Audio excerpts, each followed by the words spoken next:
Adolf Hitler. इतिहास के पन्नों में एक ऐसा नाम जो आज भी तानाशाही और क्रूरता का दूसरा नाम माना जाता है। एक ऐसा शख्स जिसके नाम से पूरी दुनिया में खौफ था। तो सबसे बड़ा सवाल यही उठता है कि आखिर एक मामूली सा एक नाकामयाब कलाकार इतिहास के सबसे खतरनाक तानाशाहों में से एक कैसे बन गया। ये कहानी सिर्फ एक इंसान की नहीं है, बल्कि उन हालात की भी है जिन्होंने उसे हिटलर बनाया। सोचिए जरा, एक तरफ है एक नौजवान एडोल्फ जो वियना की सड़कों पर अपनी पहचान बनाने के लिए संघर्ष कर रहा है, और दूसरी तरफ है जर्मनी का फ्यूरर जो लाखों लोगों की जिंदगी और मौत का फैसला कर रहा था। इन दोनों के बीच का सफर ही उसकी पूरी कहानी है। इस पूरे सफर को बेहतर ढंग से समझने के लिए हम उसकी जिंदगी को 6 हिस्सों में देखेंगे।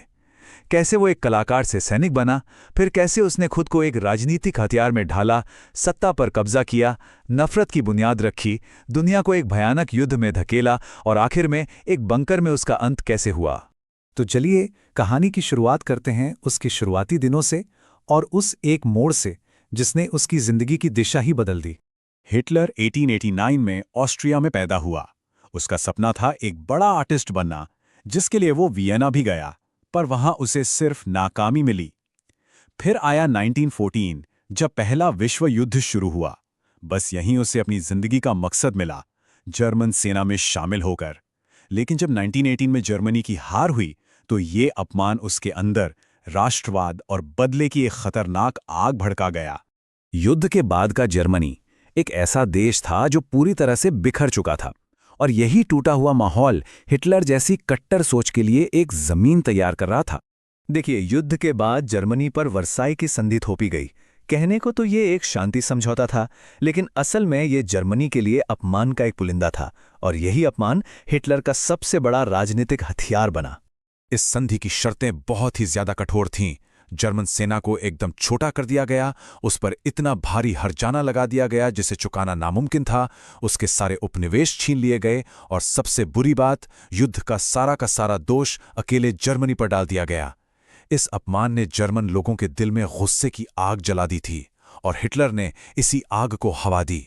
तो लोगों के इसी गुस्से और बेचैनी का फायदा उठाकर हिटलर गुमनामी के अंधेरों से निकलकर जर्मनी की सत्ता के शिखर तक कैसे पहुंचा। उसने एक छोटी सी पार्टी ज्वाइन की, जिसे बाद में नाजी पार्टी का नाम दिया, और फिर शुरू हुआ उसके भाषणों का जादू। वो लोगों के दिलों में बसे डर और उनकी उम्मीदों को अपनी आवाज देना बहुत अच्छे से जानता था। और उसकी ये रणनीति कितनी कामयाब रही, इसका अंदाजा इन आंकड़ों से लगाइए। 1929 की महामंदी ने लोगों को तोड़ के रख दिया था, और इसी निराशा के बीच नाजी पार्टी की लोकप्रियता तेजी से बढ़ी। जहां 1928 में उन्हें सिर्फ 8 लाख वोट मिले थे, वहीं सिर्फ 4 साल बाद 1932 में ये आंकड़ा 1 करोड़ 40 लाख तक पहुंच गया। एक जबरदस्त उछाल। और फिर वो दिन आ ही गया, 30 जनवरी 1933। हिटलर को जर्मनी का चांसलर बना दिया गया। ये वो तारीख थी जब उसने कानूनी तौर पर सत्ता हासिल की, और यहीं से जर्मनी में लोकतंत्र के अंत की शुरुआत हुई। चांसलर बनते ही हिटलर ने बहुत तेजी और बेरहमी से लोकतंत्र की सारी निशानियों को मिटाना शुरू कर दिया, ताकि वो अकेला सबसे ताकतवर शासक बन सके। अब सवाल ये है कि उसने ये किया कैसे। एक एक करके देखते हैं। सबसे पहले संसद में आग लगने का बहाना बनाकर कम्युनिस्टों पर इल्जाम लगाया और लोगों के सारे नागरिक अधिकार छीन लिए। फिर एक ऐसा कानून पास करवाया जिससे उसे संसद के बिना ही कोई भी फैसला लेने की ताकत मिल गई। इसके बाद पार्टी के अंदर जो भी उसके खिलाफ था, उन्हें लंबी छुरियों की रात में मरवा दिया, और आखिर में राष्ट्रपति और चांसलर दोनों पदों को एक करके वो खुद को जर्मनी का फ्यूरर यानी सबसे बड़ा नेता घोषित कर बैठा। अब जब सारी ताकत एक ही इंसान के हाथ में थी, तो इसके नतीजे भी उतने ही भयानक होने थे। पूरी दुनिया में युद्ध और बेहिसाब नरसंहार। हिटलर के अपने ही शब्द उसकी सोच को साफ साफ बयां करते हैं। उसने 1922 के एक भाषण में कहा था, या तो आर्यों की जीत होगी या फिर उनका खात्मा और यहूदियों की जीत। उसकी दुनिया में बीच का कोई रास्ता था ही नहीं, सिर्फ नफरत थी। और इसी नफरत ने एक खौफनाक योजना को जन्म दिया। नाजियों ने इसे बड़ा सीधा साधा नाम दिया, फाइनल सॉल्यूशन या अंतिम समाधान।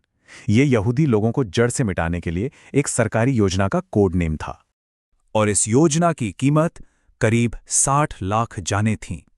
60 लाख यहूदी मर्द औरतें और बच्चे, जिन्हें नाजी शासन ने एक-एक करके बड़ी बेरहमी से मार डाला। ये आंकड़ा आज भी इंसानियत के चेहरे पर एक काला दाग है। इस नरसंहार को अंजाम देने के लिए खास तौर पर 2 तरीके अपनाए गए। पहला, सामूहिक गोलीबारी, जहां हत्यारे दस्ते शहर-शहर, गांव-गांव जाकर लोगों को लाइन में खड़ा करके गोलियों से भून देते थे। और दूसरा, इससे भी ज्यादा भयानक था, गैसिंग ऑपरेशन। इसके लिए खास डेथ कैंप बनाए गए, जहां हजारों लोगों को एक साथ गैस चैम्बर में डालकर मार दिया जाता था। उसकी नफरत के साथ साथ जमीन की भूख भी बढ़ती जा रही थी।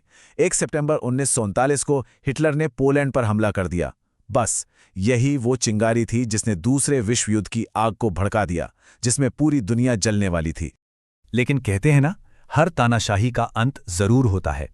तो चलिए अब इस कहानी के आखिरी पड़ाव पर चलते हैं, हिटलर का पतन। साल 1942 आते आते स्टेलिनग्राद की लड़ाई के बाद युद्ध का पासा पूरी तरह पलट गया। जर्मनी हारने लगा। जनवरी 1945 में हिटलर बर्लिन में जमीन के नीचे बने अपने बंकर में छिप गया, और जब सोवियत सेना ने बर्लिन को चारों तरफ से घेर लिया तो 30 अप्रैल 1945 को उसने खुद को गोली मारकर आत्महत्या कर ली। और इस तरह दुनिया के सबसे क्रूर तानाशाहों में से एक का अंत हुआ। हिटलर की कहानी सिर्फ एक पागल इंसान की कहानी नहीं है। ये एक चेतावनी है जो हमें बताती है कि कैसे नफरत, कट्टर राष्ट्रवाद और लोगों की चुप्पी मिलकर एक पूरे समाज को तबाह कर सकती हैं। तो सवाल यही है कि इतिहास के इस काले अध्याय से हमें कौन से सबक सीखने चाहिए जिन्हें कभी नहीं भुलाया जा सकता।